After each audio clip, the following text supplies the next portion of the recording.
Hello, in this video, we explore one of Iraq's forgotten secrets. A story built on leaked documents, recorded files, and investigations by independent researchers.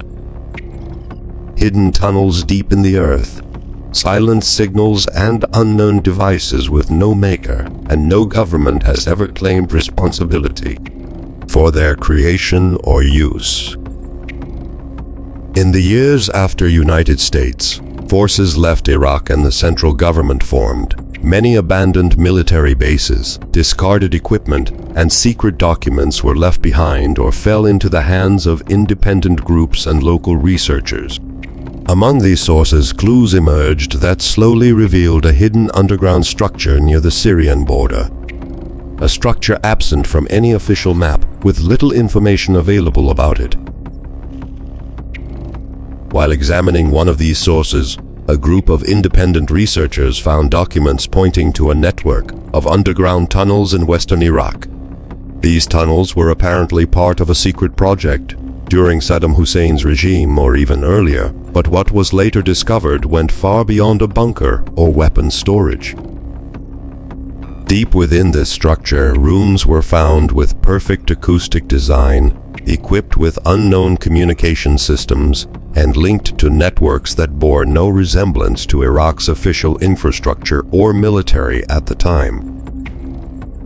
In the early years after the United States military withdrawal from Iraq, a ascending wave of confusion and disorder swept over the control of former military assets and facilities. Many buildings were left unsupervised, and a vast amount of documents, equipment, and digital files were either looted or quietly left among the rubble. In this chaotic environment, some accidental discoveries sparked a chain of new investigations, inquiries that never followed official channels, but had a remarkable impact. In October 2012, a local worker cleaning an abandoned military building in Baghdad's Green Zone found a laptop hidden behind a rusty shelf. Most files on it seemed unimportant: logistics reports, personnel exit forms, and internal letters. But in a folder named Archive D, there was an audio file titled Night Shift Level 4. The recorded voice belonged to someone identifying as an American corporal. Parts of the file said, "It's almost 2 in the morning. We entered a section not on the map." This area had some old equipment. Our team's commanding officer sent a report, spoke to headquarters, and ordered us to turn back. He didn't say why, just told us to seal the path and leave. But what I saw wasn't simple. There are generators labeled made in 1986, Stuttgart. Cables connected to devices with no name or model. It's like a room designed for listening, not talking. Even the generators here are made in West Germany. Some wiring looks modern, maybe even American, but we're not allowed to explore further. Today, they told us everything we saw must be left out of the report. Researchers who later examined all the laptop's files and documents realized the mention of Level 4 likely referred to part of an underground complex near the Syrian border, absent from any official Iraqi map. Discovered documents showed advanced listening equipment in the tunnels, intercepted signals sent not only to Baghdad or Damascus, but also to centers in Tel Aviv, Nevada, and even a region in Iran. The strangest part was that the signals had no connection to language. They were a series of pulses and frequency patterns resembling coordinating devices, not encrypted messages. In one document, a senior American officer wrote, "Either this system was built to communicate with us, or we've unknowingly entered an infrastructure that's still active, and we're not its intended recipient." After this discovery, the laptop and file were informally handed to a group of independent Iraqi researchers studying documents recovered after the United States military's withdrawal. One of these researchers mentioned an unknown tunnel in the Al-Qaim region in an internal report, with no official record in the published maps of Iraq's Ministry of Defense. He also noted in late 2013, a research team of several investigators obtained permission from local authorities to enter an abandoned base near the Syrian border, a facility mostly destroyed and left to ruin. But in one of the walls, deep underground, they found a hidden entrance, a passageway blocked with concrete slabs, behind which a narrow corridor led to a network of tunnels. The tunnels were almost untouched. Signs of moisture, peeling metal and thick dust were visible, but the equipment inside remained in place. Shelves with old batteries, control panels with non-standard sockets, and most importantly, nameless devices resembling signal receivers or coordination systems, but without any brand or maker's mark. At the end of one branch, the research team reached a room that seemed more unique than the others. It had thick walls covered with layers of lead alloys, and in the center, a suspended structure resembling an inverted antenna. No power source was active in the room, but as the team entered, an emergency terminal briefly powered on.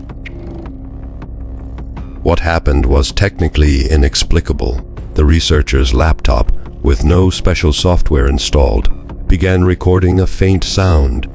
A series of electromagnetic pulses automatically saved to the device's memory. A sound without meaning, without words, but with a repeating pattern. The research team's report stated, "We don't know if this device was designed to send or receive. We only know that when it activated, it reacted to everything around it, as if searching for a receiver." Many questions arose. Who designed this room? Did Saddam Hussein use it or merely maintain it? And most importantly, who were these signals meant to reach? No country or organization has officially commented on this case.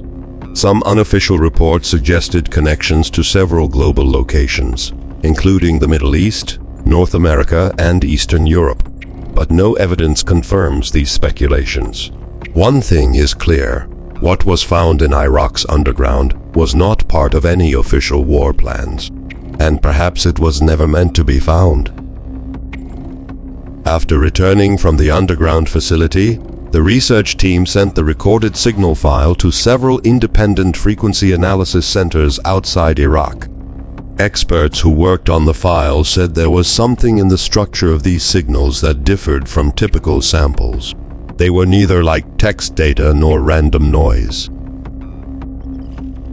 The design of the room where the signal activated was strange. Walls with thick metal layers, especially lead, which completely shielded the environment from frequency interference. They guessed these signals only activated in a specific environment with controlled electromagnetic properties, like a testing room for devices requiring high-precision communication. Technically, the pulses resembled synchronization signals, but also had the ability to transmit information and content, as if their purpose wasn't just data transfer. Instead, they seemed to coordinate systems with frequencies different and unknown compared to current standard devices. Initial analysis showed the signals had a specific frequency and repeating pattern. They were more like continuous pings to an unknown receiver, a kind of wordless synchronization. The frequencies were very close to bands used in military satellite systems, but with differences that made them undetectable by standard radar filters. One analyst's report stated, if someone didn't know what to look for, these signals would be mistaken for natural interference. But the complexity grew when the signal file was compared to several frequency databases, and some patterns matched signals identified in the 1980s from an unknown base near the Afghanistan-Pakistan border. That base, according to reports, was controlled by various forces during the Soviet presence and later, after the September 11 attacks on America, but was never officially identified. Research revealed that this communication equipment was far more advanced than expected. Some devices still responded to encrypted signals, while others were in standby mode. According to the research team's report, this surveillance network may have been secretly used not only by Iraq, but also by several regional and global powers. Some analysts believed this network had provided sensitive information to various actors, indirectly causing changes in regional policies. Based on unofficial data and published field reports, what was discovered in the underground tunnels of western Iraq seemed less like a local project or national intelligence program, and more like part of a complex, non-governmental network formed in the shadows of intelligence rivalries during and after the Cold War. The design of the systems, the overlapping structure of the equipment, and the signal detection patterns all pointed to an effort to coordinate information beyond official borders. Although there's no solid evidence linking this network to a specific country, the presence of various technologies suggests a kind of neutral intelligence platform, perhaps intended only for listening, not responding. Nevertheless, no official document or direct confirmation from any country regarding responsibility for this network has been released, and this is exactly what has kept this matter shrouded in mystery.